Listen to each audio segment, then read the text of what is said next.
ठीक ही हुआ जो बेटा नहीं हुआ। रचना माँ बनने वाली थी।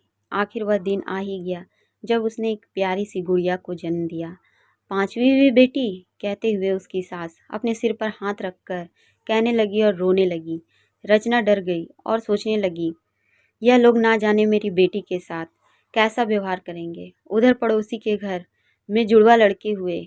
खूब बधाइयाँ दी गईं, मिठाइयाँ मोहल्ले भर में बांटी गईं और पटाखों से तो पूरा मोहल्ला गूंज उठा। सभी बहुत खुश थे। रचना चुपचाप रहते हुए अपनी बेटी में मग्न हो गई। रचना के पति ने भी अपनी बेटी को प्यार करते हुए कहा, यह पांचों मेरे बेटे हैं और यह मेरा नाम रोशन करके दिखाएंगे। यह कहते हुए पूरे घर में मिठाइयाँ बांटी। सास का मन महसूस कर रह गया और समय बीतता चला गया और अब बच्चियाँ बड़ी हो गई थीं और पढ़ाई लिखाई में अव्वल दर्जे की थीं। बोला जाए तो वे नंबर 1। पड़ोसी के दोनों लड़के, उनका पढ़ाई लिखाई में बिल्कुल ही रुचि नहीं थी और उनकी माँ इसी बात से हमेशा परेशान रहती थी।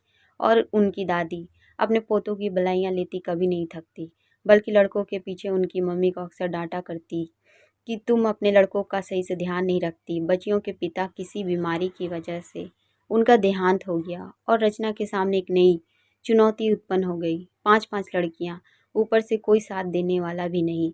रचना ने अपने मन में ठाना, अपनी बची हुई पढ़ाई पूरी करूंगी और अपनी बच्चियों को खूब पढ़ाऊंगी। नौकरी के साथ साथ रचना ने अपनी पढ़ाई को भी जारी रखा। बच्चियों ने खूब खूब मेहनत की। उन्होंने भी पढ़ाई के बाद बचे हुए समय पर छोटे बच्चों को ट्यूशन देने लगी, जिससे उनके खर्चे भी थोड़े बहुत निकल जाते और वह अपनी माँ का हाथ भी बटाती। समय बीतता चला गया, लड़कियां जवान हो गईं। अपनी पढ़ाई पूरी करके सभी ने अच्छी अच्छी नौकरियां भी पाली। रचना धीरे धीरे करके अपनी पांचों बेटियों की अच्छे घरों में करा दी। रचना अपने सारे कर्तव्यों को पूरा करने का श्रेय अपने पति को ही देती है कि भले ही आज मेरे साथ मेरे पति नहीं, लेकिन उनके भरोसे और प्रोत्साहन के कारण ही यह सब करके दिखाया। और उधर लड़कों की पढ़ाई सही ढंग से ना करने के कारण उन्हें प्राइवेट नौकरी भी नहीं मिल पा रही थी और ऊपर से लड़ाई झगड़ा तो हर दिन होता रहता।